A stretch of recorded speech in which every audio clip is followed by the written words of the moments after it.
So why am I doing this? Why speak up? Why not quietly do my research and keep my head down? Boy, aren't we fucking wondering that!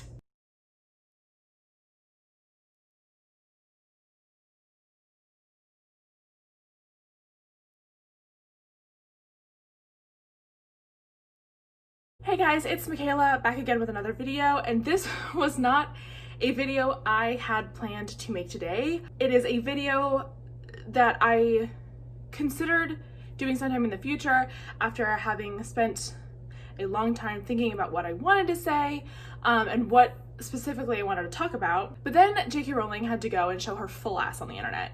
So we're gonna talk about it. I have my laptop right here, my gross fingerprinty laptop that I'm going to be reading from.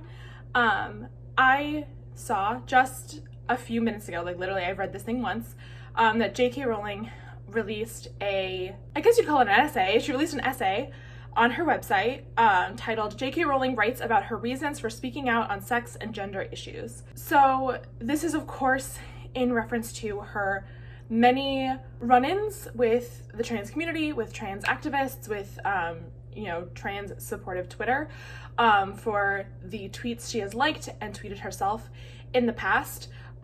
In the recent days, she has been tweeting a bunch of very snarky and condescending tweets about the difference between biological sex and gender, which I'm not even going to get into here. Biological sex and gender are not the same thing. Biological sex is not the binary that many people believe that it is, and certainly gender is not the binary that many people believe it is. That's not what the purpose of this video is. I will link down below a couple of sort of explainer videos that I have watched in the past to help educate me and that I have used to help educate others on this issue, but that's not what this is about. I am not going to purport to be an expert on this in any way. I should also say that I myself am not trans. I am queer, but I am cisgender. I know and love many trans people in my life, but I cannot speak to their experience. I cannot know what it is like to walk in their shoes, to live their lives, and I don't ever claim that I do. But that being said, sexual orientation and gender identity are two topics that I have been educating myself on since I was 16-ish years old. So it's not new to me. These aren't topics that I'm necessarily, completely green to. So basically, I'm just going to go through this and I'm going to sort of just be reacting to this essay, because this is an essay where she is ultimately trying to defend herself from online criticism, and she does so in ways that I believe are harmful, that I believe are disingenuous, and that I believe kind of undermine her own point. So I'm just gonna get started. I have no idea how long this is gonna be. I have no idea what this video is gonna be. So I'm just gonna go for it. This piece isn't an easy piece to write for reasons that will shortly become clear, but I know it's time to explain myself on an issue surrounded by toxicity. I write this without any desire to add to that toxicity. Well, you failed. For people who don't know, last December I tweeted my support for Maya Forstater, a tax specialist who lost her job for what were deemed transphobic tweets. She took her case to an employment tribunal, asking the judge to rule on whether a philosophical belief that sex is determined by biology is protected in law. Judge Taylor ruled it wasn't. If I remember correctly, and I could very well be wrong, please let me know if I am, it wasn't just Forstater's tweets that got her in trouble, but she was also misgendering coworkers in the workplace. And I thought both of those things were what she was fired for. I could be wrong, but that is just how I understood the situation. It was, as far as I know, a couple years ago. I guess it was last December. So it was a while ago, and as we know, it has been many years since last December. My interest in trans issues predated Maya's case by almost 2 years, during which I followed the debate around the concept of gender identity closely. I've met trans people and read sundry books, blogs, and articles by trans people, gender specialists, intersex people, psychologists, safeguarding experts, social workers, and doctors, and followed the discourse online and in traditional media. On one level, my interest in this issue has been professional, because I'm writing a crime series set in the present day, and my fictional female detective is of an age to be interested in and affected by these issues herself. But on another, it's intensely personal, as I'm about to explain. So this is clearly a response to everyone telling her, myself included, to just like do some goddamn Googling. She's trying to argue that she's done her research, you know, she has spoken to the experts, right? She knows exactly what she's talking about. So that is a response to that criticism. All the time I've been researching and learning, accusations and threats from trans activists have been bubbling in my Twitter timeline. This was initially triggered by a like. When I started taking an interest in gender identity and transgender matters, I began screenshotting comments that interested me as a way of reminding myself that I might want to research later. On one occasion, I absent-mindedly liked instead of screenshotting. That single like was deemed evidence of wrongthink, and a persistent low-level harassment began. I don't know if she's telling the truth. You know, this was something that her like PR team came out with, that it was like she had a senior moment and like liked a tweet by mistake. That might be true. It might be a lie. I don't think we'll ever know. And of all the things she has said and done, this is the thing I care the least about. I have liked tweets by mistake before. So sure. Benefit of the doubt, Joe. This was a mistake. Whatever. So this persistent low-level harassment that she's then complaining about, why didn't you come out and say this?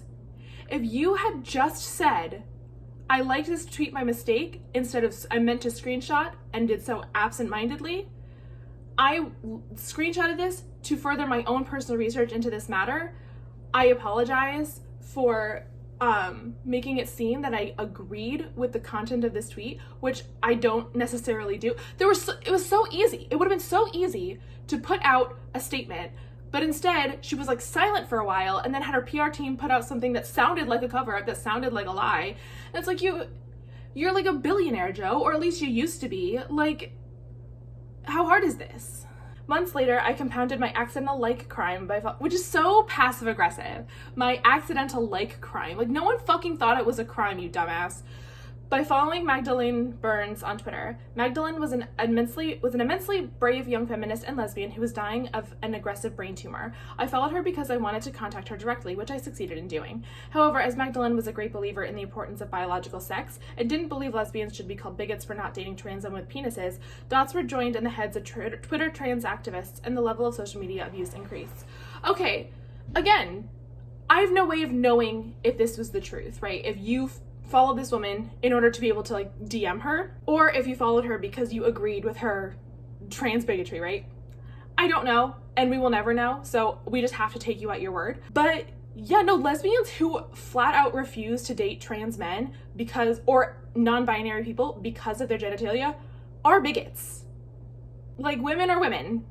And if you say you love women, I don't know what else to say here. Like, I know that there are lesbians who do not want to date trans men.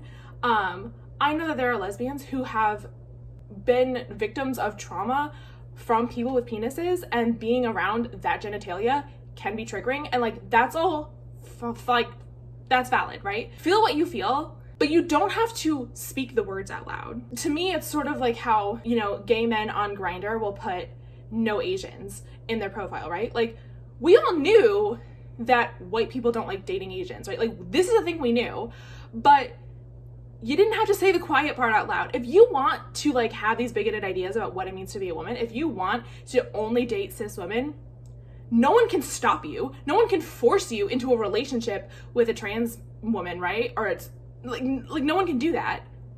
But you don't have to say the loud, quiet part out loud. I mention all this only to explain that I knew perfectly well what was going to happen when I supported Maya. I must have been on my 4th or 5th cancellation by then. Not only is this just so snarky and condescending, but it also does prove that cancel culture is fake. If she's been canceled 4 or 5 times and she's still out here writing this bullshit, like, clearly canceling doesn't work, so shut your mouths about cancel culture. Okay, moving on. I expected the threats of violence, to be told I was literally killing trans people with my hate, to be called cunt and bitch, and of course for my books to be burned, although one particularly abusive man told me he'd composted them. I'm sorry, that's hilarious. That's so funny. Oh my god, stop burning books and compost them. This guy's a genius. What I didn't expect in the aftermath of my cancellation was the avalanche of emails and letters that came showering down upon me, the overwhelming majority of which were positive, grateful, and supportive. This is like so typical of people who are facing internet criticism, is that we are told about all of the support and all of the, you know, well wishes and like agreements that people have bestowed upon them without any proof. I could sit here right now and tell you that, oh yes, You know, I have 13 followers on YouTube, but I get hundreds of emails every day of people telling me how much they love my content. Like, if I don't show you the receipts, then why should you not believe me, right? And I'm sure she did, right? Like, I'm sure that she had people who were too chicken shit to put their opinions online message her and say, like, I also don't think that trans people are valid or whatever. But like, just saying that, saying like, don't worry, you might think I'm bigoted and that I'm all out here all alone on my crusade against trans people, but people agree with me. They came from a cross-section of kind, empathetic, and intelligent people, some of them working in fields dealing with gender dysphoria and trans people, who are all deeply concerned about the way a socio-political concept is influencing politics, medical practice, and safeguarding. Okay, let me just take that back. Who are all deeply concerned about the way a socio-political concept is influencing politics. They're worried about the dangers to young people, gay people, and about the erosion of women's and girls' rights. Above all, they're worried about a climate of fear that serves nobody, least of all trans youth well. No, first of all, there's so many things to unpack here. Worried about the dangers to young people. She gets into that in a second, so I'm gonna skip over that. Dangers to gay people. Okay, I'm a queer person. I'm not gay, but I am queer. And I promise you that when trans people have more rights, when trans people are respected, when trans people are validated, I'm not put in any more danger. It's just, it's fine. I'm gonna go ahead and put that one to rest myself. Trans people having more rights, good for me, not bad for me. The erosion of women's and girls' rights, again, what does that even mean?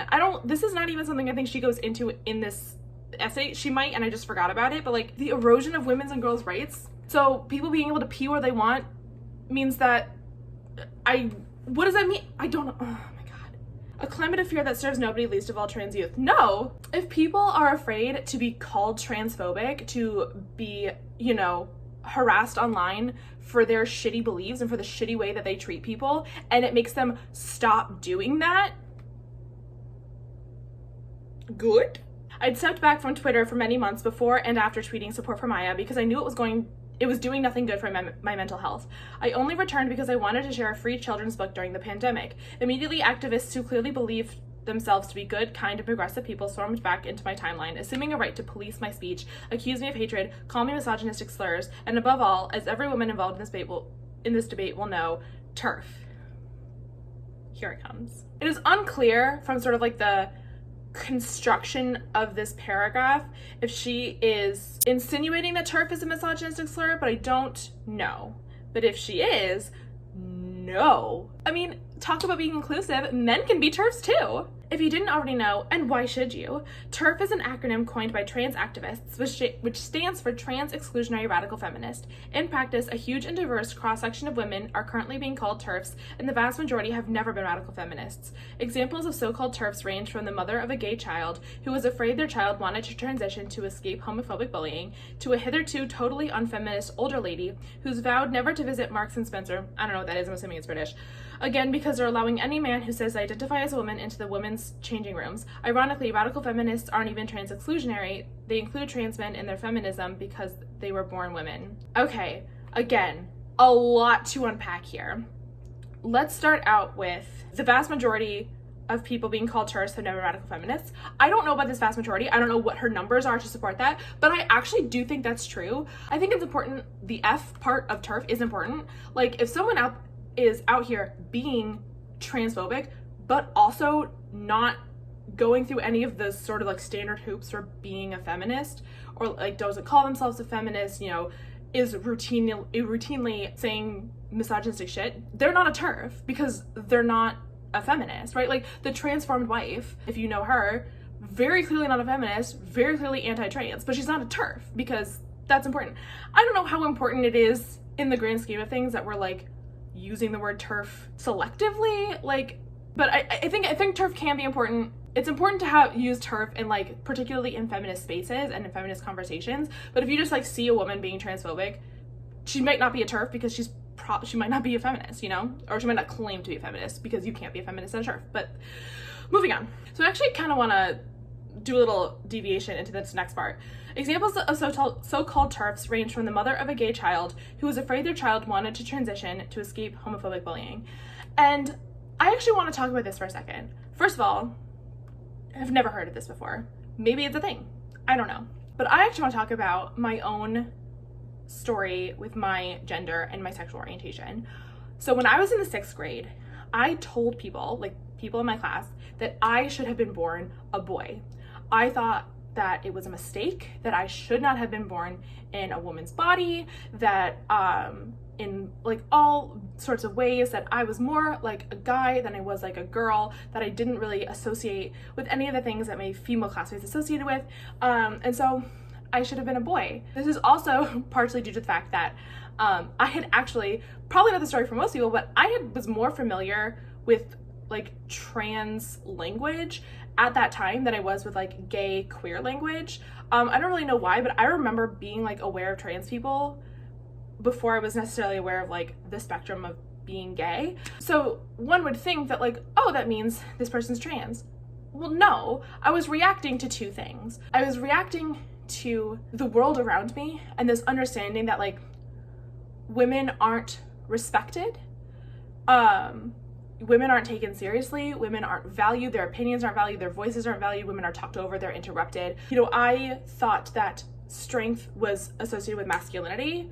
So I was a strong person. I was an opinionated person. I was smart and I had lots of ideas and I wanted to do things and accomplish things. So like, obviously I was supposed to be a guy, right? This comes coupled with my own internalized misogyny, which I had in spades and took me a very long time to unpack. But I thought, you know, this is when like I said, I was in the 6th grade, so it was like 11-ish years old. So I was reacting to, you know, everything I had internalized about young girls, teenage girls, right? Like how they're bitchy and vapid and vain and, you know, they only care about boys and makeup and shit that I didn't care about and they couldn't be smart, all this stuff, right? That's what I internalized from media, from books and movies and TV shows. And of course, that's not true. And through unpacking all that, I came to realize how much I love being a woman and I allowed myself access to femininity I denied myself for almost 18 years. I was also reacting to my own queerness. You know, like I said, I had more language about gender identity than I necessarily had about sexual orientation, but I knew it was different, not just because of, you know, I had different interests than a lot of my female classmates, but also because like I was just different. I know now that I was queer, but I didn't know that then. So when you combine all of this misogyny and internalized and external and my own queerness, it got me to, I think I should be a boy. I am telling you this story not to insinuate that I know what the trans experience is like, because I don't. And certainly not to argue that my brief brush with gender questions means that young people don't know who they are, right? I have known young kids who just know from an early age that no matter what their birth certificate says, no matter what they've got going on their physical body, they know who they are. They know what pronouns feel right. They know what name feels right. They know what son or daughter feels right, brother or sister. They know.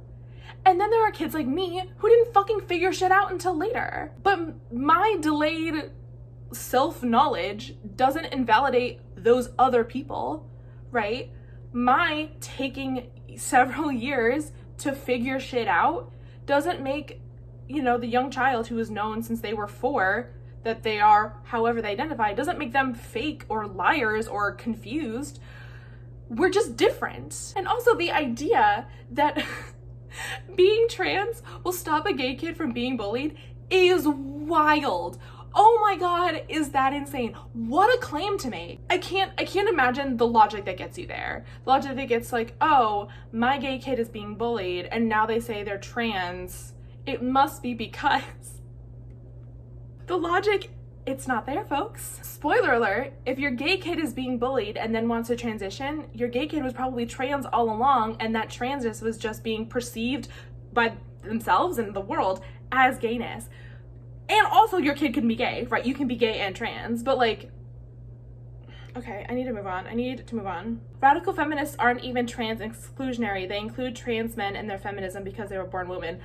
Wrong again. Feminism is for everybody. Trans men, cis men, trans women, and cis women, and non-binary people, and everybody, because toxic masculinity affects everybody. If any feminist tells you that feminism isn't for men, trans men, or cis men, run away, because they don't get what the point of feminism is. The point of feminism is erasing toxic masculinity and rising tides all, but you know what I'm fucking trying to say. I'm so, oh my God. They include trans men in their feminism because they were born women. No, they weren't. You still don't understand the difference between sex and gender. Oh my God, I'm sweating. I need to turn on the AC. But accusations of TERFery have been sufficient to intimidate many people, institutions, and organizations I once admired, who are cowering before the tactics of the playground. Oh my God, get over yourself. They'll call us transphobic. They'll say I hate trans people. What next? They'll say you've got fleas? Ma'am, fuck off. Speaking as a biological woman, a lot of people in positions of power really need to grow a pair, which is doubtlessly, literally possible, according to the kind of people who argue that clownfish prove humans aren't a dimorphic species. Okay. Fuck J.K. Rowling.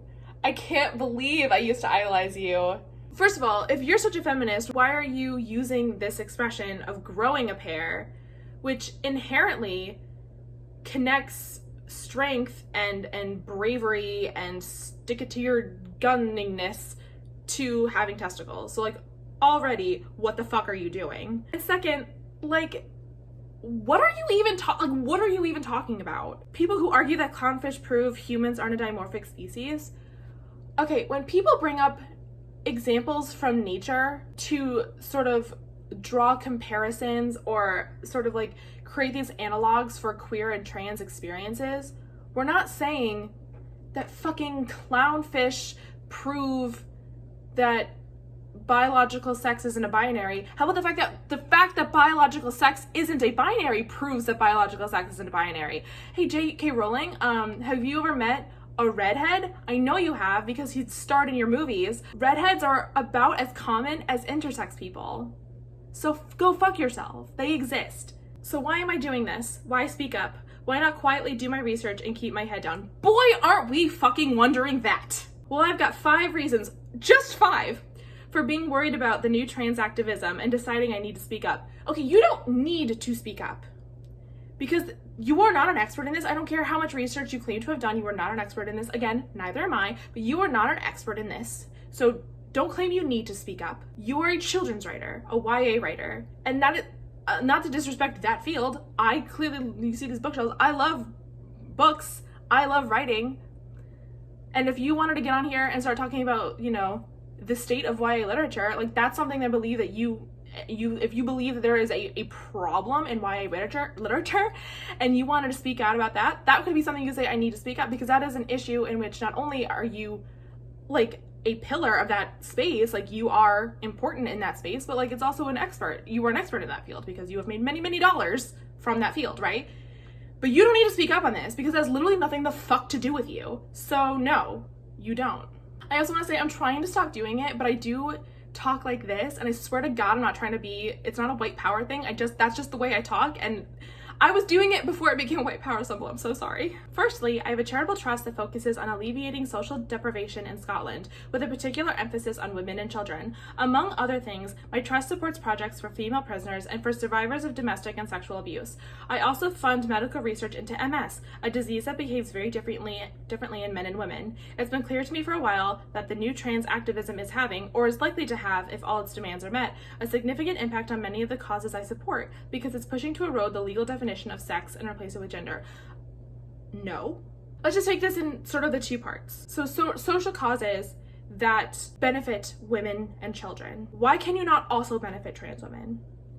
All of this, if you sort of think of the social causes that tend to affect women more, or at least differently than they affect men, I'm thinking of, you know, domestic abuse, sexual assault, sex work, homelessness.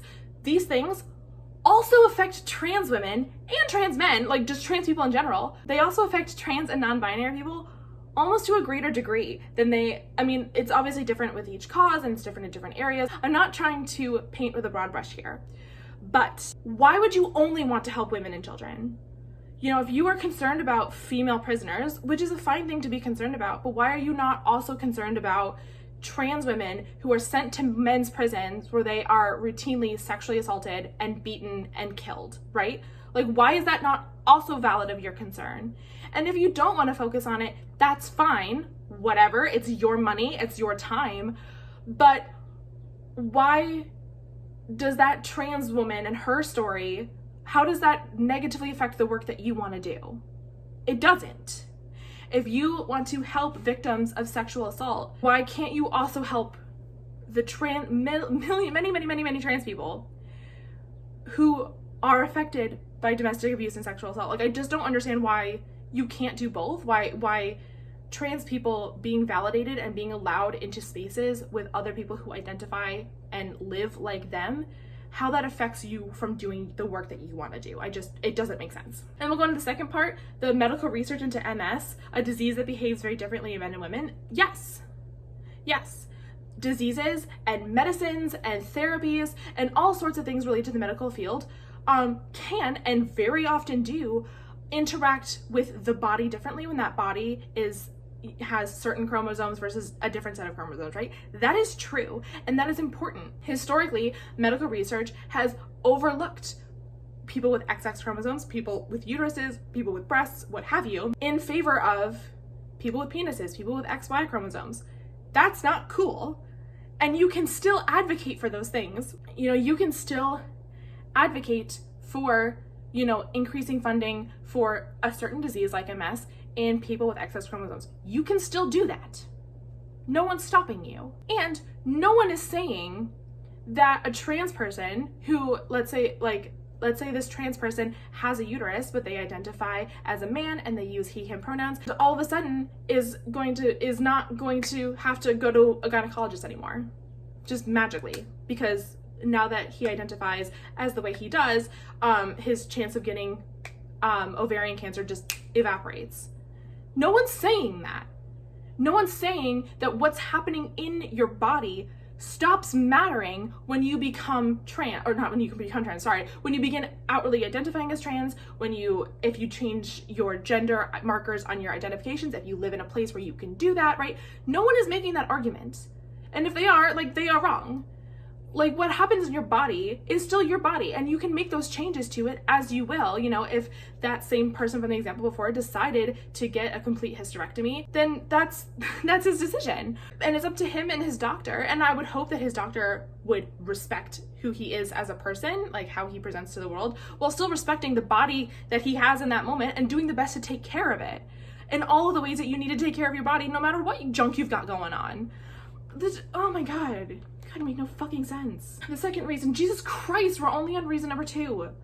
The second reason is that I'm an ex-teacher and the founder of a children's charity, which gives me an interest in both education and safeguarding. Like many others, I have deep concerns about the effects the trans rights movement is having on both. She doesn't go into this. She's deeply concerned, but maybe I'm just misremembering and it'll come more into play later, but as far as I know, she never goes into this.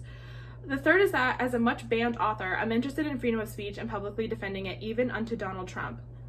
What does Donald Trump even have to fucking do with this? You brought him up, but I don't know what Donald Trump has to do with this. And probably even unto Donald Trump is the easiest fucking person to defend yourself against, because he's a moron who never knows what he's talking about. That paragraph doesn't make any sense, but whatever. The fourth is where things start to get truly personal. I'm concerned about the huge explosion in young women wishing to transition, and also about the increasing numbers who seem to be detransitioning, returning to their original sex, because they regret taking steps that have, in some cases, altered their bodies irrevocably and taken away their fertility. Some say they decided to transition after realizing they were same-sex attracted, and that transitioning was partly driven by homophobia, either in society or in their families. I don't have numbers to support this. She is making this claim that there has been an explosion and young women wishing to transition. I don't have numbers to refute or support this, so she may be right. But it also kind of doesn't surprise me. But it doesn't surprise me that there's an explosion in anybody transitioning, because as we progress as societies, access to transitioning, whether it's hormonal or surgical or what have you, is increasing rapidly. It's becoming, like I said, easier to access, easier to afford, legal where it wasn't before. So of course there's an increase in transitioning. There's also an increase in just people understanding that being trans or being non-binary is a thing you can be. And so people are identifying it for the first time, right? When I was, first realizing my own sexuality, pansexual was low-key, it was a new word. It wasn't a thing people were really talking about, as was identifying as just queer, which I do. Identify as both pansexual and queer and bi, throw it all in there, I don't really give a shit. But identifying like pansexual was like a new word, and like now you see fucking pan people everywhere because that's how it happens. The social internet gives us access to people with experiences who shockingly are just like ours, even if they're from a different part of the world or from like a different part of our country. That's what happens when you get more access, when you get more information, when you learn more. You start to think like, oh shit, this is me, right? As I started to learn more about being trans, that's how I came to learn, oh, I'm not trans, right? It was in doing that research, it was in getting that information that I started learning like, oh, this isn't me, this isn't my story. I was reacting to other factors in my life. That doesn't mean that I think that like other trans people aren't valid, or that like I don't think that because it wasn't true for me, therefore it's not true to everybody else. Like, what? That doesn't even make any sense. And like, maybe it's a problem that people are rushing into transition too fast. I have a hard time believing that because I know that A, how difficult it is to get access to transition materials and procedures in most places in the world, even in like the US and in Canada and places. I know how difficult it is to get access to the medical resources that you want or need. And I also know that like, this is how I know this is written by a cishet woman, because you cannot understand how much time and energy goes into thinking about your identity when you are not cisgender and when you are not heterosexual. It becomes this sort of all-consuming thing. You doubt yourself fucking constantly because however you identify, whether you identify as bisexual or gay or trans or non-binary, however you identify, there's always going to be someone who seems more that thing than you, who seems more queer than you, who seems more pan than you, and you are going to doubt the shit out of yourself because like, well, I don't act like them, you know, they're doing more than I am, you know, they are more trans than I am, so maybe that's not me, that can't be me, right? That's what it means to be a member of the LGBTQ plus community. It's just like constant self-doubt and imposter syndrome, right? So I just can't believe that this many people, for it to be such a big problem that J.K. Rowling has to like step in on behalf of innocent lesbians or whatever. I can't believe that these people aren't spending literally years of their life thinking about it, because that's every single queer person I know has spent like ages of their life doubting themselves, asking questions, doing the research, you know, trying on different identities, trying on different things, because what works for one might not work for another.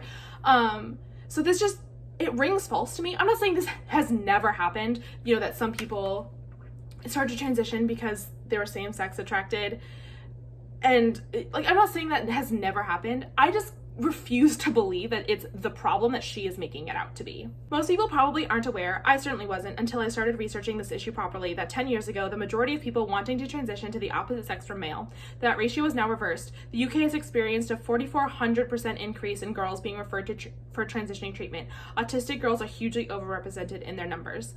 I mean, again, I don't have these statistics. She does not link any sources for any of the shit that she claims in here, so it absolutely does not surprise me that people assigned male at birth had better access to information about being trans and medical resources related to their transness, because people assigned male at birth always have better access to shit. Like, why are you surprised by this? Of course. We believe people assigned male at birth when they say, actually, I'm this. Or we believe men who are assigned at birth when they say, I want access to this medical procedure, right? Because we believe people assigned male at birth when they say shit, but we don't believe people assigned female at birth. So of course it's taken time for them to catch up. Of course it has. Like, this is basic. Autistic girls are hugely overrepresented in their numbers. I don't have stats to prove this. She does not provide stats to prove this. I can't think of a reason why this would be. I don't really know much of anything about the intersection of autism and gender identity. That's certainly not an issue that I am in any way educated on, so I'm not going to comment on that. But again, she does not provide a number for this, like a resource for this, so who knows if she's telling the truth. I had to put my hair up because a bitch is sweating. The same phenomenon has been seen in the US. In 2018, American physician and researcher Lisa Lippman set out to explore it. In an interview, she said, parents online were describing a very unusual pattern of transgender identification where multiple friends and even entire friend groups became transgender identified at the same time. I would have been remiss had I not considered social contagion and peer influences as potential factors. Social contagion! social contagion. Again, this is how I know for sure that you are not trans, you are not queer, you are not a member of the LGBTQ+ community, because queer people fucking find each other. We're excellent at it. We always know where we are, right? So it, again, does not surprise me at all that like groups of people, particularly groups of younger people, like high school, college age people, come out at the same time in the same friend groups. Because the thing that probably attracted them to each other to begin with as friends was this low level hum of queerness and transness that they didn't understand, that they couldn't identify until everyone started coming out at the same time. Let's just start there, because that's how the friendships form. And second of all, yeah, when one person in a friend group learns about something, they share it with their friends, right? And then the friends go like, oh, that's me. Like, I saw a tweet literally the other day, like I think it was yesterday, possibly the day before, from a non-binary podcaster from a podcast I can't remember the name of, and I don't follow them. I think someone else just liked the tweet, so that's how it ended up on my timeline. But they had retweeted somebody who said to them that it was through this podcast and through like hearing their stories and hearing, you know, their experience that that listener came to understand their own non-binary self, which is fantastic. Like, that's how shit works. That's how the world works. Queer people find each other, whether or not they know they're queer, and they come together, and then one of them pops up, and then another one pops up, and oh, well, look at that, it was a gaggle of baby queers, right? That's what it was in my friend groups. I really only have like 2 friends from college or from high school who I'm still friends with now. And, you know, 2 of us are queer girls, and another one of us is trans non-binary, and the two of them are dating. None of us were out when we first met, but we found each other, and surprise, surprise, we're all in the community. And this is what is ultimately so dangerous about like this essay altogether, but this section of it in particular, is that the implication here is that being trans is a fad, that it's a phase, that it's, you know, something the cool kids are putting on because all of their friends are doing it, and that is dangerous, because that encourages and validates the people who believe that being trans isn't real, and so transphobia is a-okay, because you can't bully someone for being something that isn't real. You can't be transphobic if transness isn't real. And even though she stated a little bit at the beginning, and she will state more further down, that she believes that being trans is real, but these are the ideas that you are promoting. These are the ideas that transphobes are going to lock their claws into and run away with. And when they try to justify why they feel it's fine to misgender their coworkers and their neighbors and their family members, they're going to remember that, well, J.K. Rowling thinks it's a fucking fad. Let me mention Tumblr, Reddit, Instagram, and YouTube as contributing factors to rapid onset gender dysphoria, where she believes that in the realm of transgender identification, youth have created particularly insular echo chambers. Okay, first of all, welcome to the internet, numbnuts. Everything is an echo chamber. Let's just start there. Everyone surrounds themselves with people who agree with them.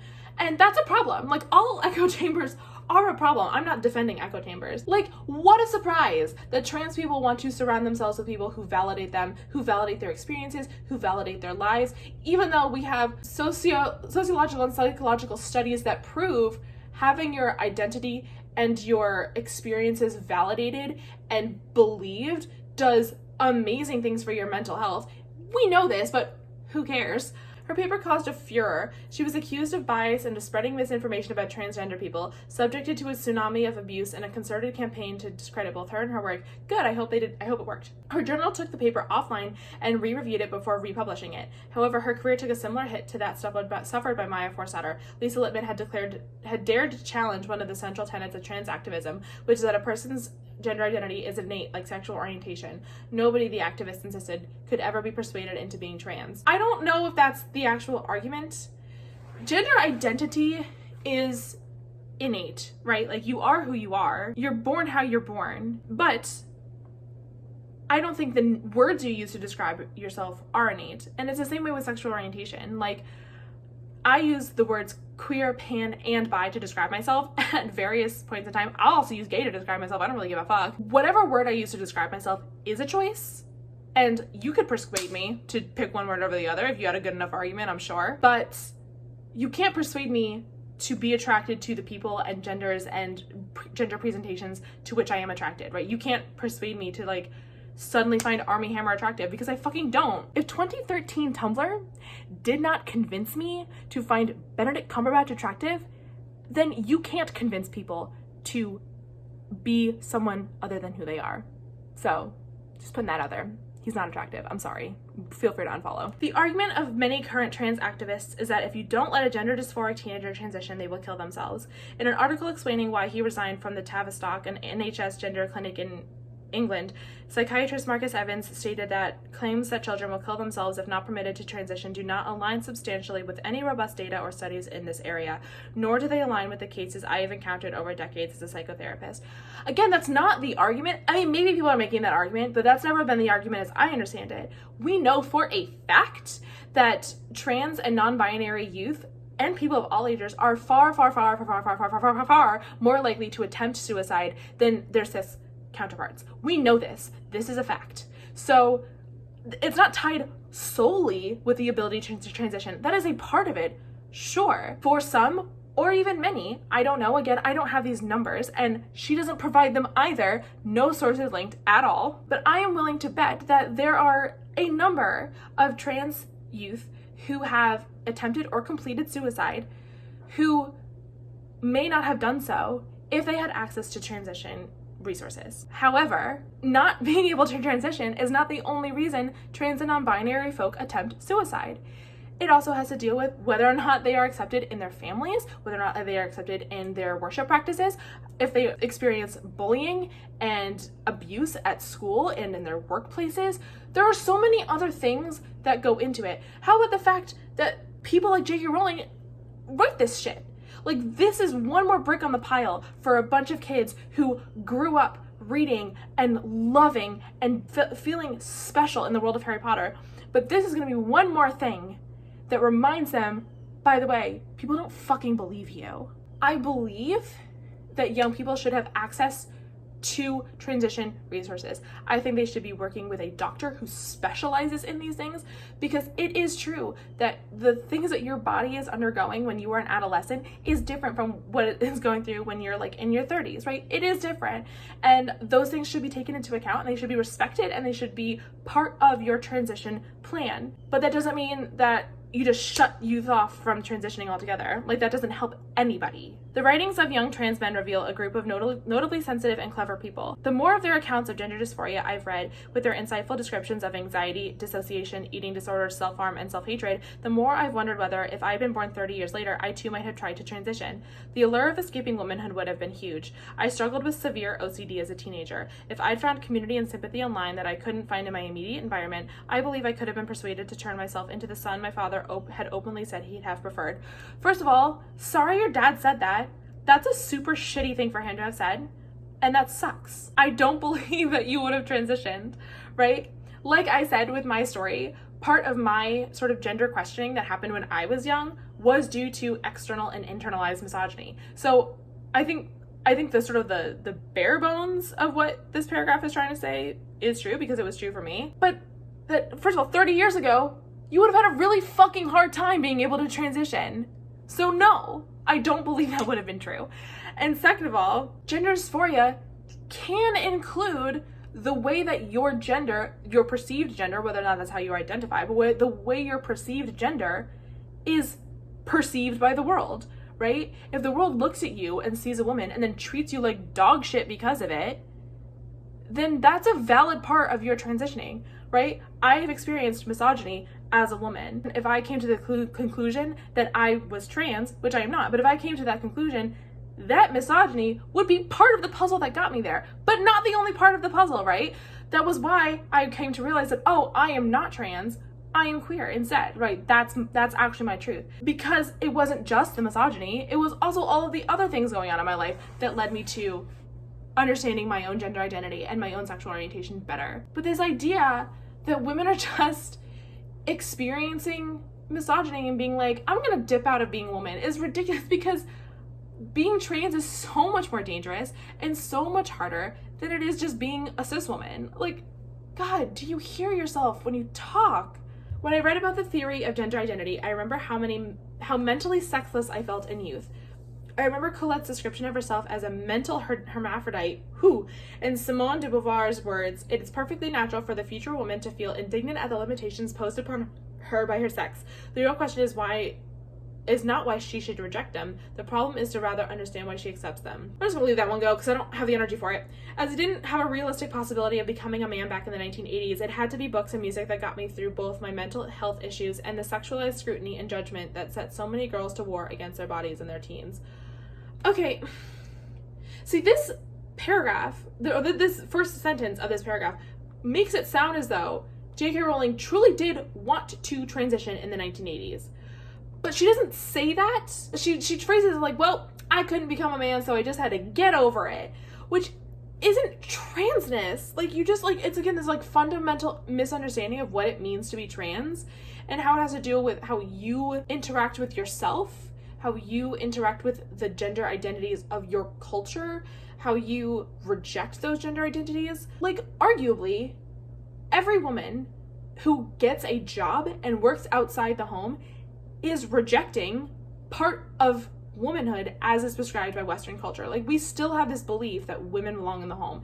It's obviously not as bad as it used to be, but that is still in our cultural psyche, that there's a woman's sphere and a man's sphere. But like, a woman going getting a job doesn't make her trans, or doesn't like make her one step closer or one step further along on the path to transness. That's not how this shit works. Stop talking about things you don't understand. Fortunately for me, I found my own sense of otherness and my ambivalence about being a woman reflected in the work of female writers and musicians who reassured me that in spite of everything a sexist world tries to throw at the female-bodied, it's okay, it's fine not to feel pink, frilly, and compliant inside your own head. It's okay to feel confused, dark, both sexual and non-sexual, unsure of what or who you are. Yeah. Yes. All of that is true. In spite of everything a sexist world tries to throw at the female-bodied, it's fine not to feel pink, frilly, and compliant inside your own head. It's okay to feel confused, dark, both sexual and non-sexual, unsure of what or who you are. What does anything about that have to do with transness not being valid? Why can't two people who feel like generally the same about dresses and pink and shopping and all of the things with quote-unquote feminine things, why can't both of them react to those thoughts and feelings differently? Why can't one person be like, I'm just going to be a masculine woman, but I still identify as a woman? And why can't another person be like, no, I'm a trans man? And I know it goes deeper than that. But why is it a problem if two people react to the same world and the same thoughts about gender and the same feelings about gender in two different ways? Someone can have the exact same feelings about gender and sexual attraction and romantic attraction as I do, right? And they can exclusively identify as bisexual, right? Like, that is their word and that is who they are. Whereas I'm sort of over here in the I don't care category. Why is that not okay? Why that would be acceptable if they just only want to use the word, like, we have the exact same thoughts and feelings, we're almost identically the same person, but they want to use the word bisexual and I'm like queer or whatever. That's fine, because they have to live with the word that they want and I have to live with the word that I want. What does it matter? I want to be very clear here. I know transition will be a solution for some gender dysphoric people, although I'm also aware through extensive research that studies have consistently shown that between 60 to 90% of gender dysphoric teens will grow out of their dysphoria. You can't make a claim like this and not provide your sources. This is irresponsible. If you're going to make this claim, you have to support it with good data, which you haven't, so fuck off. Again and again, I've been told just to meet some trans people. I have, in addition to a few younger people who are all adorable. Don't fucking shut up. I happen to know a self-described transsexual woman who's older than I am and wonderful. Although she's open about her past as a gay man, I've always found it hard to think of her as anything other than a woman, and I believe, and certainly hope, she's completely happy to have transitioned. Being older though, she went through a long and rigorous process of evaluation, psychotherapy, and staged transformation. The current explosion of trans activism is urging a removal of almost all the robust systems through which candidates for sex reassignment were once required to pass. A man who intends to have no surgery and take no hormones may now secure himself a gender recognition certificate and be a woman in the sight of the law. Many people aren't aware of this. Good! Because gender and sex aren't the same thing. People believe that being trans requires gender dysphoria, and sure, gender dysphoria is very common in trans and non-binary spaces, right? But a trans man who identifies as a man, who wants that M on his driver's license, who wants to be in the world as a man, can keep his breasts and his vagina and his uterus if he fucking wants to, because it's his body, and he is not required to jump through specific hoops in order to get you to respect him as the person he is. That's not how that works. It's biological essentialism. It's like saying a person assigned female at birth who, you know, has their breasts removed because of breast cancer reasons, can no longer identify as a woman because breast means woman, so if you don't got them, sorry. I don't think very many people are arguing that a trans person should just be able to like roll it to a hospital and have whatever surgery done. Like, first of all surgeries require a lot of consultations and a lot of, you know, pre-surgery therapies and all sorts of things, right? My mom has been trying to get surgery on her neck for like ever, and it is a nightmare, and she like fucking needs it, and they just like won't do it because there's like a million things you have to do first, right? So the idea that, you know, a trans person is just gonna wake up one day and be like, I'm tired of this penis, and like drive to the local hospital and get it chopped off, that's not how it fucking works, and that's not how any surgery works. I am not going to comment on what sort of like hoops that trans people should or should not have to jump through before they get any type of therapies, surgical therapies, hormonal therapies, psychological therapies, whatever. I'm not going to comment on that. That's not my experience. That's not my place. I don't get to decide what other people, you know, should have to go through to get the medical and psychological treatment that they need or want or, you know, feel that they should have. I don't, you know, that's not up to me, but it's also not up to this bitch. Being older though, she went through a long and rigorous process of evaluation, psychotherapy, and stage transformation. Like, the idea that because you're young, you can't have spent time thinking about this is wild for a woman who wrote a series about a group of kids staging a full-on revolution. First of all, I don't know this woman, but the chances are she didn't even come into contact with this idea of transitioning until she was older than like 4-year-olds who know it now, right? Young kids know about the concept of transness and of being non-binary and of the gender spectrum, right? They're younger now, so if they transition at 20 and they first started thinking about this at 5, that's 15 fucking years they've been thinking about it. A man who intends to have no surgery and take no hormones, they're not required to. That is not a requirement of being trans. Stop perpetuating the idea that it is. Many trans people choose to have some kind of surgery or take some kind of hormone therapy, and they are well within their rights to do so. But they're not required to. They are not required to dress any certain way or present any certain way. They're not required to pass in order to be valid trans people. Let people live their fucking lives. We're living through the most misogynistic period I've experienced. Back in the 80s, I imagined that my future daughters, should I have any, would have it far better than I ever did. But between the backlash against feminism and a porn-saturated online culture, what? Of course she's anti-porn. Who didn't see that coming? I believe things have gotten significantly worse for girls. Never have I seen women denigrated and dehumanized to the extent they are now. From the leader of the free world's long history of sexual assault accusations and his proud boast of grabbing them by the pussy, to the incel, involuntary celibate movement that rages against women who won't give them sex, to the trans activists who declare that TERFs need punting and re-educating. Wow! Wow, I missed this the first time. Wow, men across the medical spectrum seem to agree. Women are asking for trouble. Everywhere women are being told to shut up and sit down or else. Wow, wow, wow, wow, wow, wow, wow, wow, wow, wow, wow, wow. So this dumbass just put Donald Trump and incels in the same category as trans activists. So let's just sit in that one for a moment. Trans activists who declare that TERFs need punching and re-educating men across the political spectrum. So I am willing to bet by men, she is referring to trans women telling her to shut up and sit down or else. Which, again, you could have done at any time. No one forced you to write this. I can't believe I missed her grouping in trans activists with Donald Trump and incels. I mean, what a hill to die on. First of all, punch a TERF. Second of all, also re-educate a TERF. Try the re-education first, and then if it doesn't work, feel free to punch a TERF. I'm gonna be thinking about this one for a long ass time. The fact that she put incels and Donald Trump and trans activists all on the same page. Fuck you, J.K. Rowling. Like, seriously, go fuck yourself.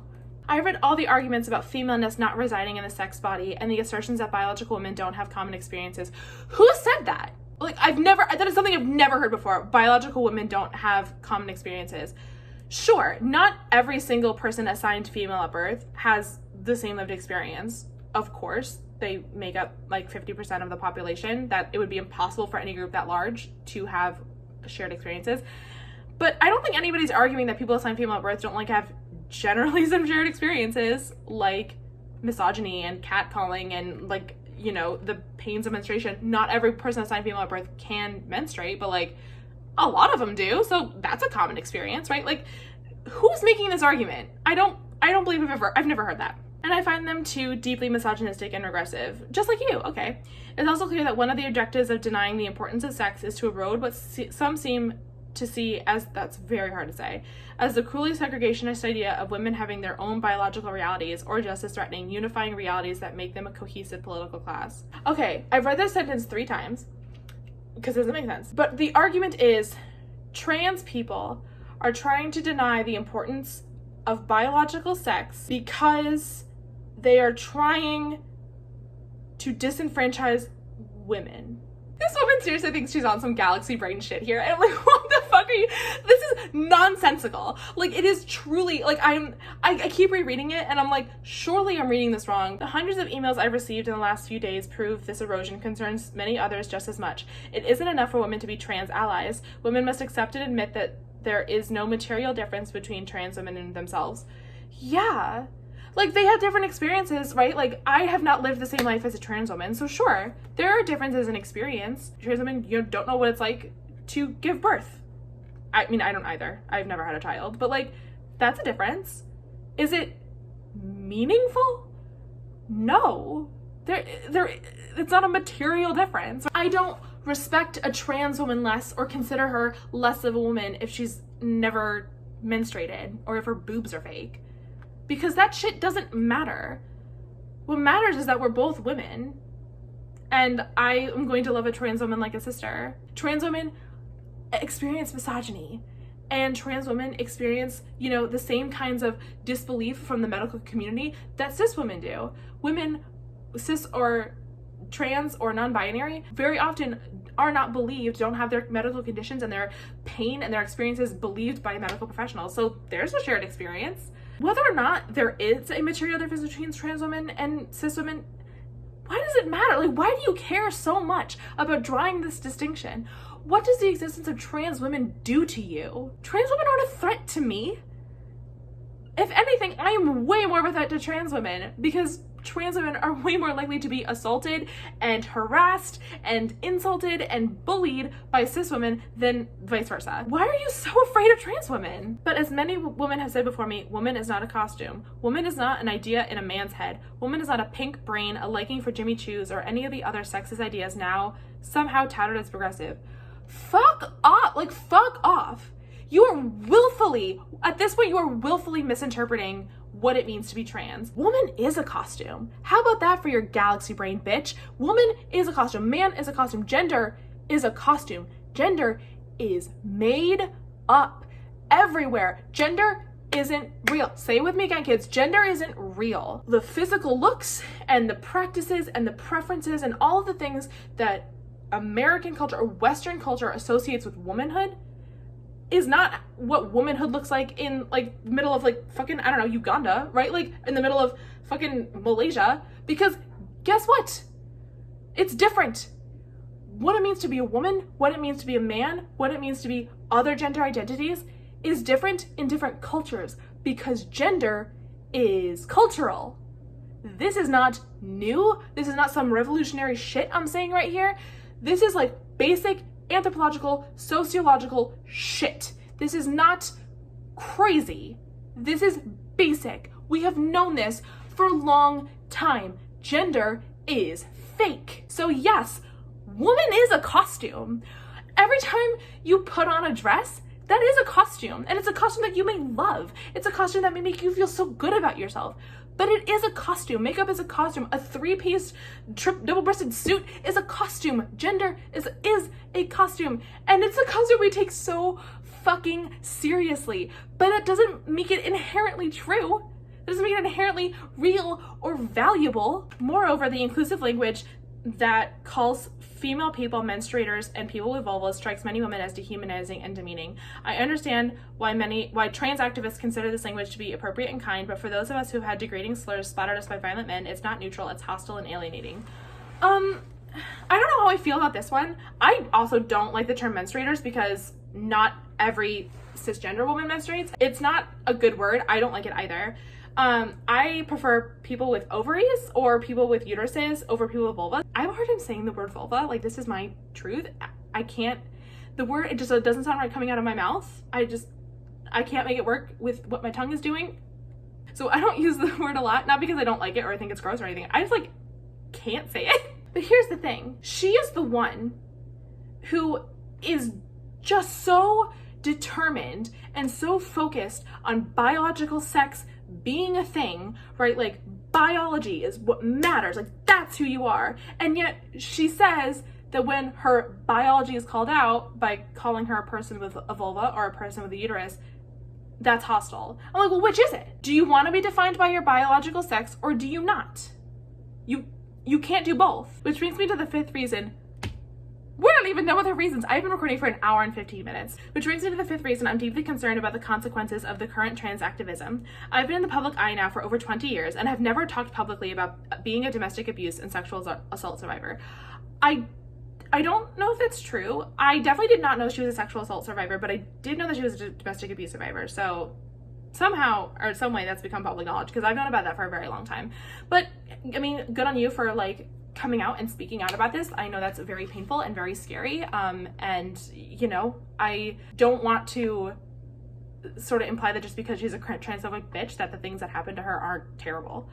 This isn't because I'm ashamed those things happened to me, but because they're traumatic to revisit and remember. I also feel protective of my daughter from my first marriage. I didn't want to claim sole ownership of a story that belongs to her too. However, a short while ago, I asked her how she'd feel if I were publicly honest about that part of my life, and she encouraged me to go ahead. I'm mentioning these things now not in an attempt to garner sympathy, but out of solidarity with the huge numbers of women who have histories like mine, who have been slurred as bigots for having concerns around single-sex spaces. I managed to escape my first violent marriage with some difficulty, but I'm now married to a truly good and principled man, safe and secure in ways I never in a million years expected to be. I'm very happy for you. However, the scars left by violence and sexual assault don't disappear no matter how loved you are and no matter how much money you've made. My perennial jumpiness is a family joke, and even I know it's funny, but I pray my daughters never have the same reasons I do for hating sudden loud noises or finding people behind me when I haven't heard them approaching. If you could come inside my head and understand what I feel when I read about a trans woman dying at the hands of a violent man, you'd find solidarity and kinship. I have a visceral sense of terror in which those trans women will have spent their last seconds on earth, because I too have known moments of blind fear when I realized that the only thing keeping me alive was the shaky self-restraint of my attacker. I believe the majority of trans-identified people not only pose zero threat to others, but are vulnerable for all the reasons I've outlined. Trans people need and deserve protection. Then why did you write this? Like women, they're most likely to be killed by sexual partners. Trans women who work in the sex industry, particularly trans women of color, are at a particular risk. Like every other domestic abuse and sexual assault survivor I know, I feel nothing but empathy and solidarity with trans women who've been abused by men.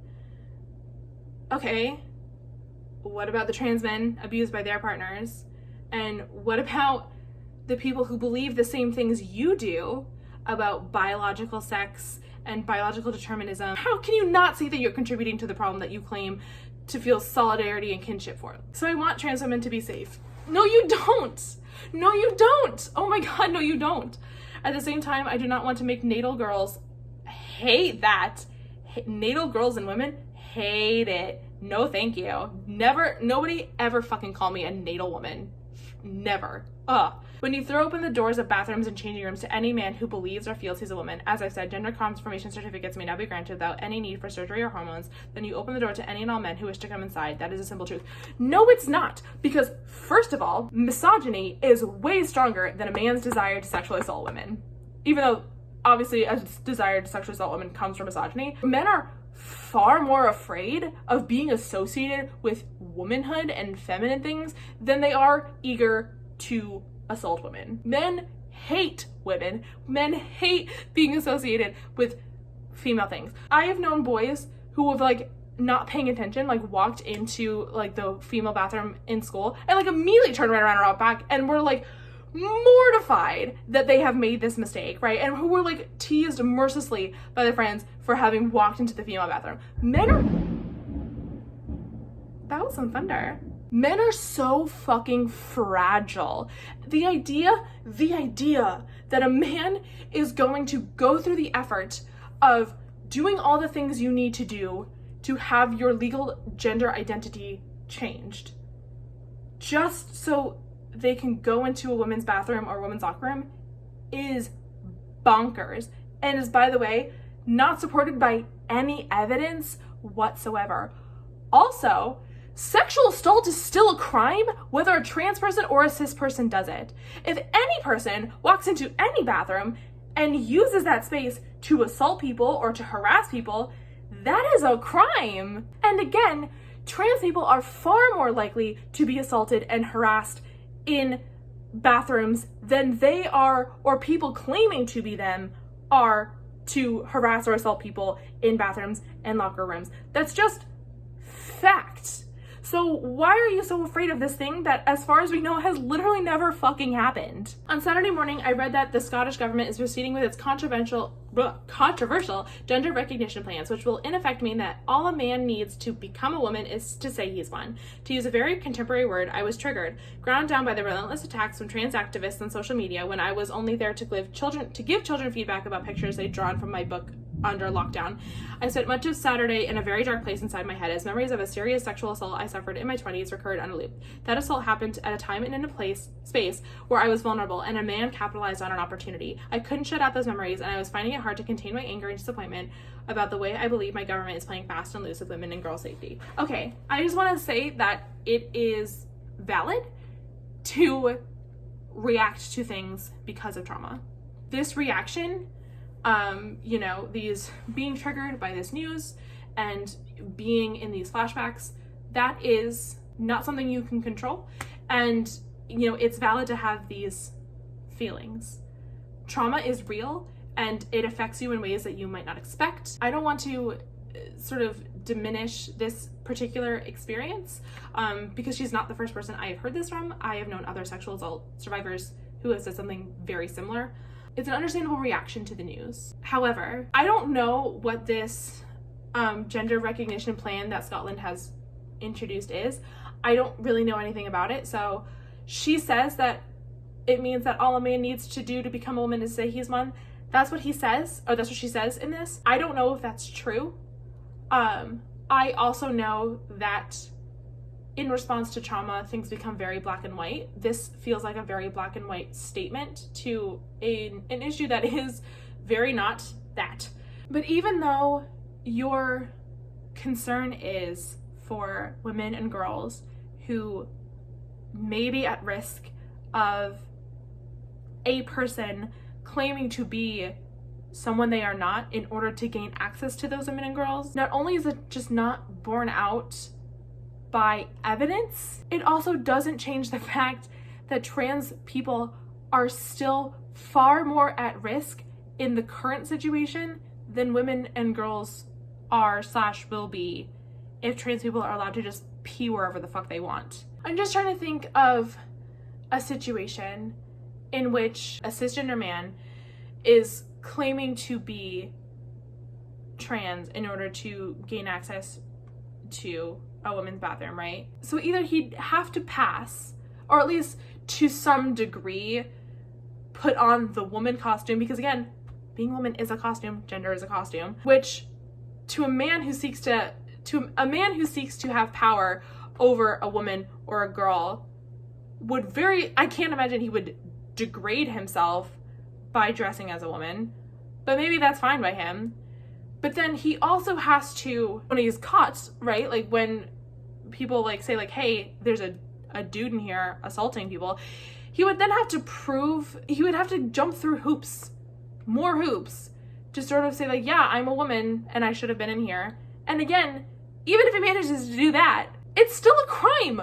A trans person or a cis person pretending to be trans in order to assault people, or a trans person going into a bathroom and assaulting people, that's the same crime.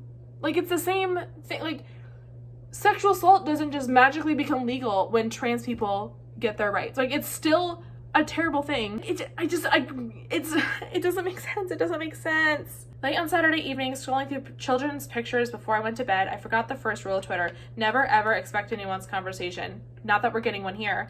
And I reacted to what I felt was degrading language about women. I spoke up about the importance of sex and have been paying the price ever since. I was transphobic. Yes. I was a cunt. Yes. A bitch. Yes. A tourist. Yes.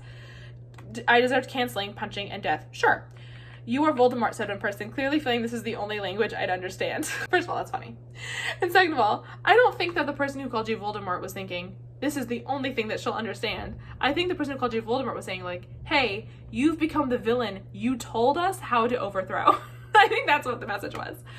It would be so much easier to tweet the approving hashtags because of course trans rights are human rights and of course trans lives matter. Yeah, but you don't just get to say of course after how many paragraphs of this bullshit. You don't get to just say of course like we're the ridiculous ones. We're the ones who don't know how you feel.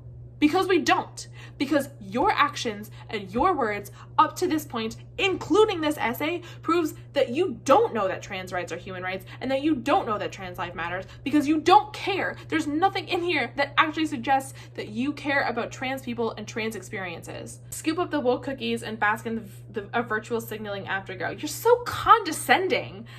There's joy, relief, and safety in conformity. As Simone de Beauvoir also wrote, without a doubt, it is more comfortable to endure blind bondage than to work for one's liberation. The dead, too, are better suited to the earth than the living.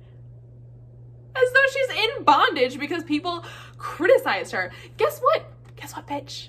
You put your thoughts out on the internet, and you got called out for them. Your free speech has not been violated. You have not been suppressed or oppressed. You used the platform that everybody else had to spew your little garbage, and people weren't having it. And that's how the world works. You aren't special. You aren't some martyr for some great cause.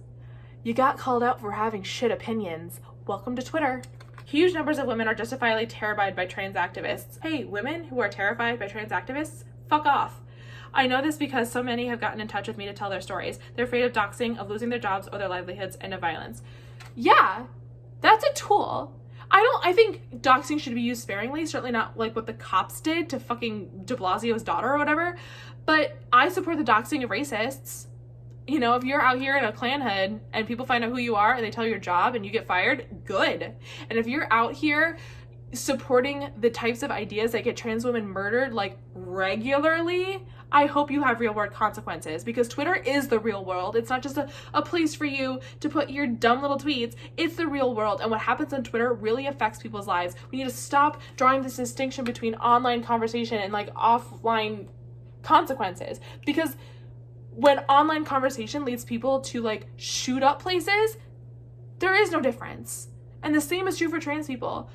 Anti-trans rhetoric online leads to the loss of trans lives, whether by suicide or homicide. This is a fact. So you are not in bondage. Oh God, just fuck off. But endlessly unpleasant as its constant targeting of me has been, I refuse to bow down to a movement that I believe is doing demonstrable harm in seeking to erode women as a political and biological class and offering to cover predators like few before it. No trans activist is trying to cover predators.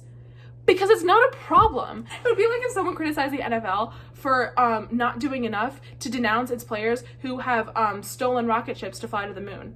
Because it's not something that's happened. Yeah, if that starts happening, if that's a problem that happens, then I would hope the NFL would be like, hey, fucking Gronkowski, because you know what would be Gronk, stop stealing things, stop stealing rockets to go to the moon, right? But that's not what's happening. You can't say that trans activists are offering cover to predators when you haven't even proven that these predators exist. I stand alongside the brave women and men, gay, straight, and trans, who are standing up for freedom of speech and thought and for the rights and safety of some of the most vulnerable of our society, young gay kids, fragile teenagers, and women who are reliant on and wish to retain their single-sex spaces. First of all, keep young gay kids out your mouth. You know who else are also the most vulnerable of our society? Trans people. Polls show those women are in the vast majority and exclude only those privileged or lucky enough never to have come up against male violence or sexual assault, or have never troubled to educate themselves on how prevalent it is. Go fuck yourself.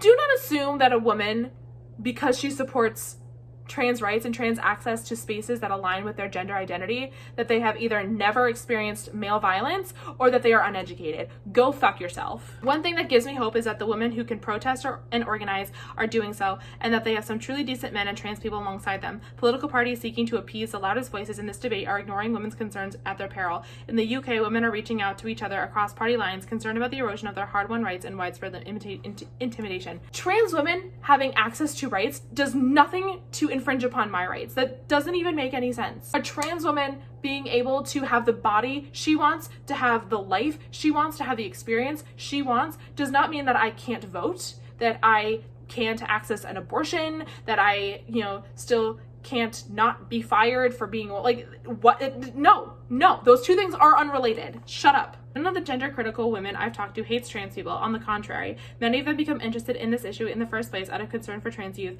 and they're hugely sympathetic toward trans adults who simply want to live their lives, but who are facing backlash for a brand of activism they don't endorse. The supreme irony is that the attempt to silence women with the word TERF may have pushed more young women toward radical feminism than the movement seen in decades. The last thing I want to say is this: I haven't written this essay in the hope that anybody will get out a violin for me, not even a teeny weeny one. I'm extraordinarily fortunate. I'm a survivor, certainly not a victim. I've only mentioned my past because, like every other human being on this planet, I have a complex backstory which shapes my fears, interests, and opinions.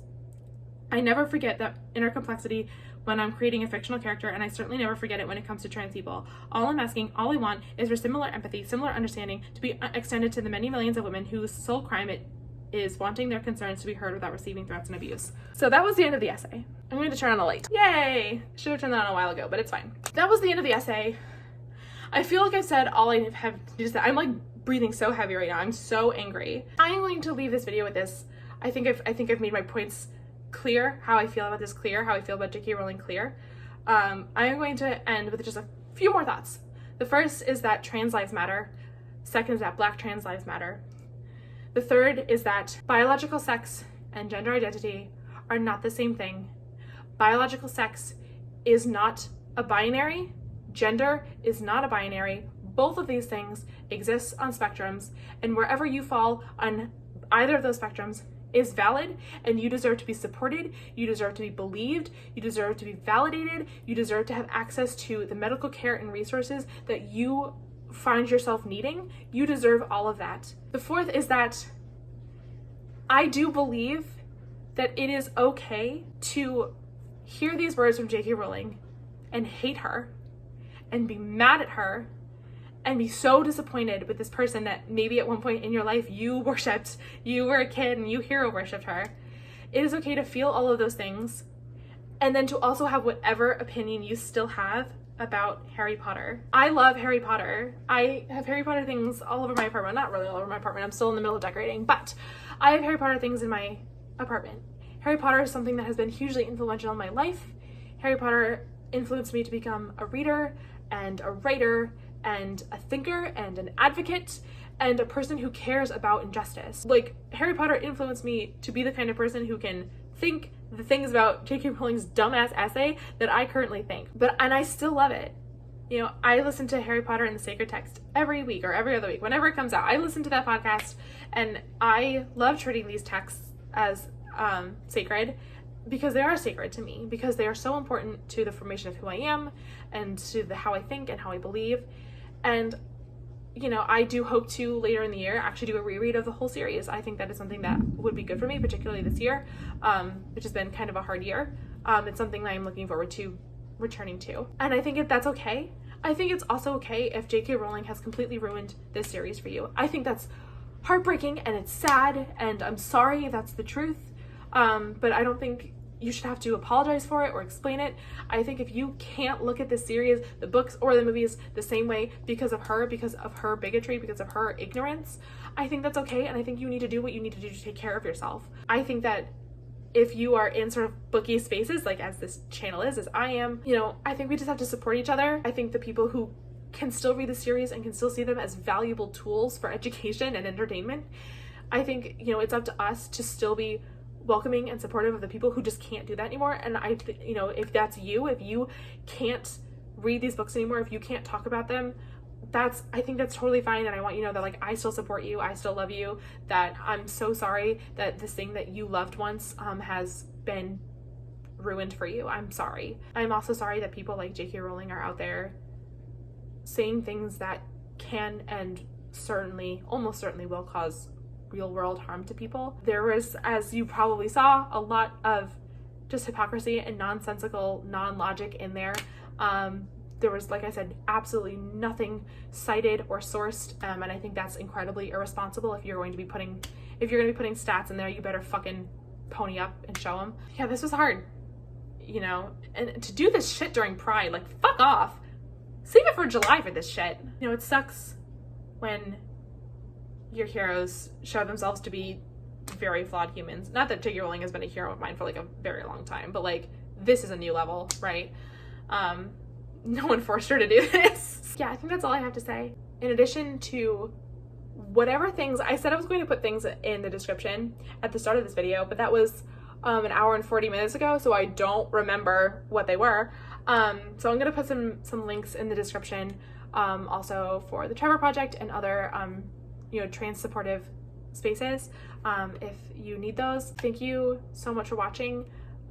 Please take care of yourselves and take care of each other, and remember that we can still love the things we love, even if the people who made them aren't great. I do recommend, by the way, don't put any money in a J.K. Rowling's pocket anymore. Let's just stop doing that. Yeah, once again, thank you for watching, and I will see you in the next one. Okay, bye.